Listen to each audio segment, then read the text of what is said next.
Continuar. Informaciones interesantes aquí. A esto se va a aprender aquí hoy. Aquí tenemos a nuestro querido Juan Valdés, el director del Observatorio Educativo de la Asociación Dominicana de Profesores, ADP. Esto es un conversatorio para orientar a la población en torno a cómo va la educación en República Dominicana.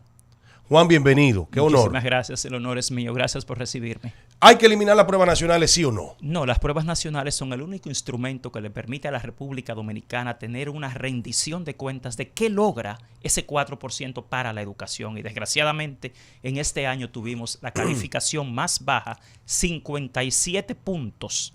Es la calificación promedio en pruebas nacionales en este país, a pesar de 12 años de un 4%, de billones de dólares en educación, donde tenemos hoy en día la mayor crisis educativa que hemos tenido en este siglo. Y nosotros lo que hacemos es investigación científica. Nosotros medimos, por ejemplo, esto. El año pasado... El estado de la educación dominicana. Entonces, a partir de luego hicimos en qué condiciones inició el año escolar. Y ahora estamos presentando a todo el país esto. Las condiciones de finalización del año escolar. Porque es que en este país yo insisto en que no tenemos escuelas sino guarderías públicas. Explícanos ese concepto, Juan. Explícanos ese concepto. Yo soy acreditador internacional de sistemas y centros educativos. Una escuela, para llamarse tal cosa, debe cumplir con estándares básicos de higiene, de mobiliario, de infraestructura, de instalaciones. En este país, el 78% de las escuelas públicas no tiene laboratorio de ciencias. Y luego quieren participar en las pruebas PISA y competir con países donde se evalúa ciencias, matemáticas y comprensión lectora. Entonces, eso no es una escuela. Si tú te vas al tema de lo que dice este estudio, de qué es la alimentación escolar. El mismo director de INAVI en este año a principio le llamó un adefesio al desayuno escolar, que es un pan de agua y un cuartillo de leche descremada. Así los niños nunca van a aprender nada. En el interior del país es el desayuno que se da, incluyendo maví, arepa, y avena. Lo que pasa es que, fíjate, para que el cerebro humano pueda agotar procesos cognitivos que conduzcan al aprendizaje, necesita condiciones mínimas de nutrición. La nutrición y el aprendizaje van de la mano. Entonces, lamentablemente, cuando tú tienes lo que tenemos hoy en día, que se han quejado de que los haitianos están invadiendo las aulas. Sí, el 7%, señores, según el estudio. Yo he explicado que realmente no es así. No. Hay lugares del país donde sí. En la provincia fronteriza, por ejemplo. Exactamente. Pero sin embargo, fíjate lo importante. En las provincias fronterizas es que menos déficit de aulas hay. El déficit de aulas está en las zonas urbanas más pobladas. Entonces tú tienes aquí, desgraciadamente, escuelas públicas con 35, con 40 niños por aula.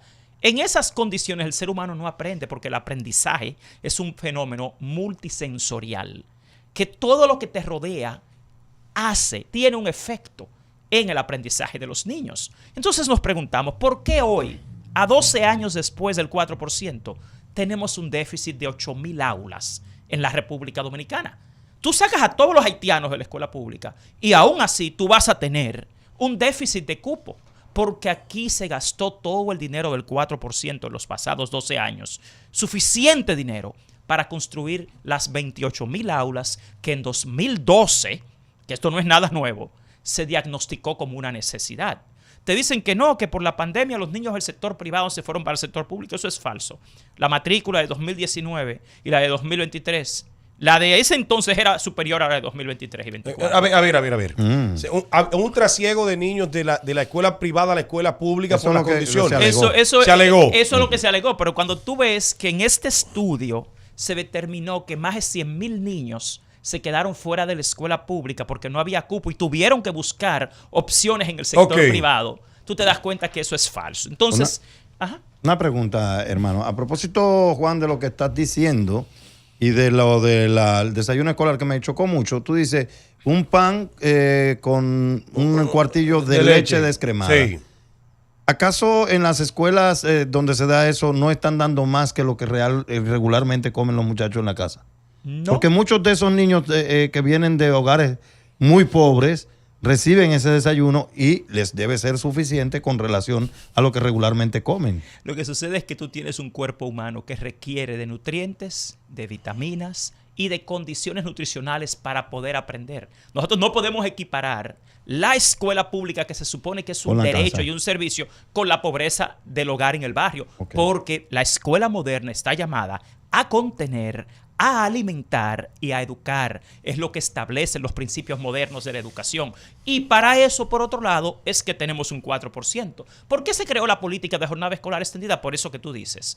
Porque hay muchas familias pobres que envían a sus hijos a la escuela porque solo tienen por la comida y el desayuno. Claro.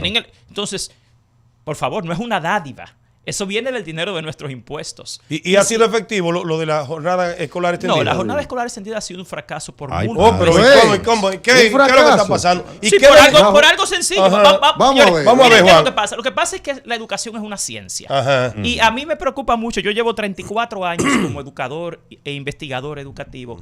Y yo veo que acá se presumen muchas cosas de educación que no se basan en la pericia ni en la ciencia. El empirismo.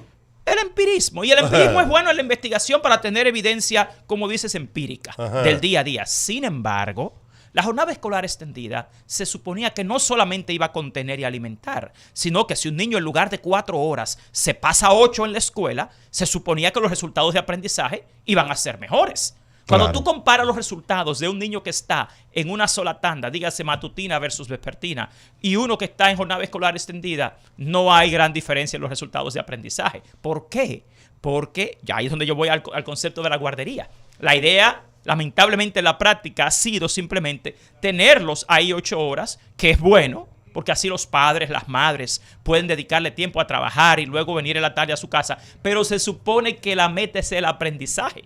Y no tenemos evidencia de mejores aprendizajes. La jornada escolar extendida, lamentablemente, nunca ha sido capaz de contratar los talleristas que hacen falta. Por eso fue que se creó la jornada escolar extendida. Entonces, no tenemos buenos resultados educativos y a mí me preocupa el gasto.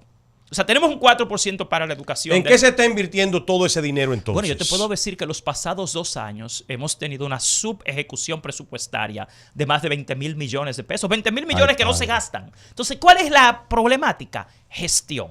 Tenemos lamentablemente una gestión del Ministerio de Educación ineficiente, incompetente, que no ha logrado las metas. Mira, al día de hoy yo soy parte de la Comisión de Seguimiento al Pacto por la Educación en el Consejo Económico y Social. Y al día de hoy el Ministerio de Educación no ha sido capaz de lograr ni una sola de las metas del Pacto por la Educación. ¿Y por qué? Por ineficiencia. Aquí necesitamos ministros o un ministro de Educación.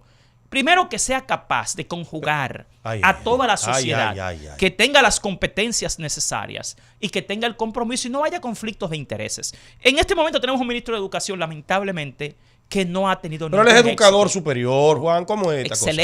Excelente observación.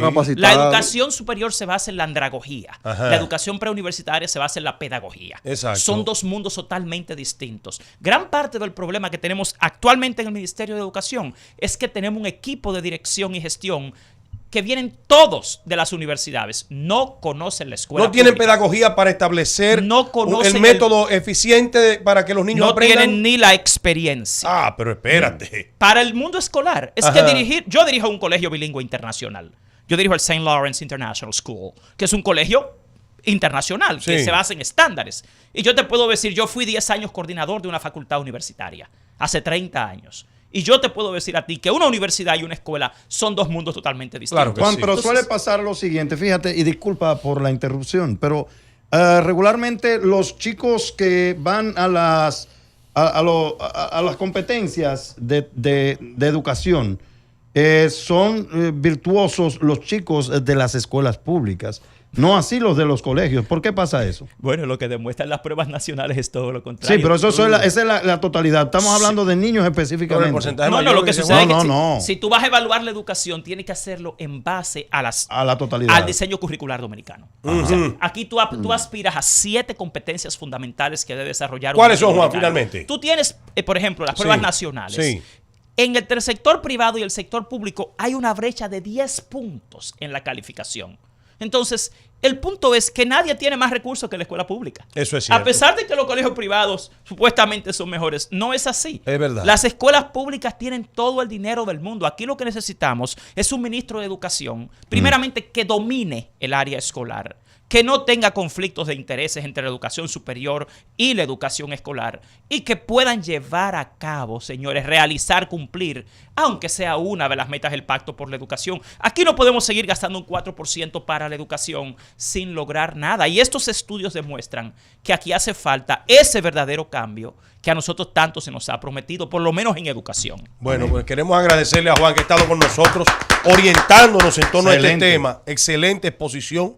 Y nuestro espacio siempre va a estar abierto a las informaciones que requieras. Muchísimas Todo gracias. lo que requiera la ADP y tú también, en base a información para orientar a la población en torno a los temas educativos, siempre nuestro espacio estará abierto. Muchísimas gracias. Ha sido un placer. Muchas gracias, Juan. Aquí vamos, continuamos con el programa.